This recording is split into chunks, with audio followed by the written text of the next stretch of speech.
And this is a statement that I'll make all the time throughout my talk about regulation, which is the way that the regulators in the very early days of a new industry appearing, the way that they regulate is not to regulate. You can imagine 96, 97, the regulator will be scratching their head as to what the heck is internet? What does it look like? Who will be the key players? What is important? What do we regulate? What even do we know about it? Nothing. Okay, nothing. If you then fast forward to today and look at, Bitcoin and Libra and everything else, and meanwhile, in the US, there's so much debate at the regulatory level, and basically, in a sense, Facebook have to stop everything and wait.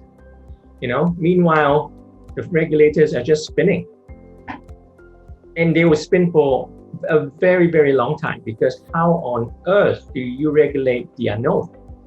Impossible.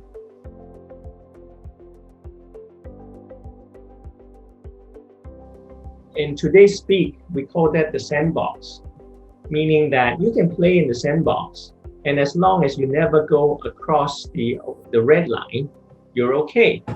So that was how the Chinese regulator regulated, which is to say, we have no idea what is happening.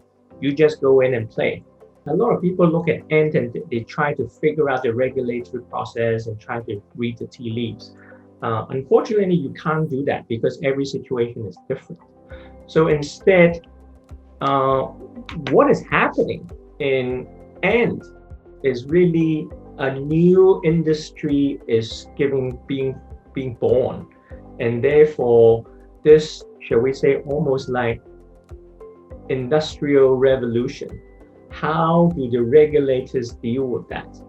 And I actually believe that the best way is to go back in history and say, how did they do it back then?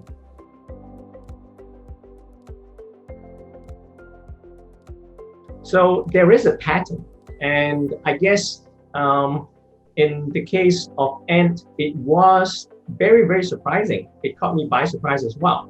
But on the other hand, this forever, shall we say, iterative, sometimes go back, sometimes go forward, chaos is part of the journey,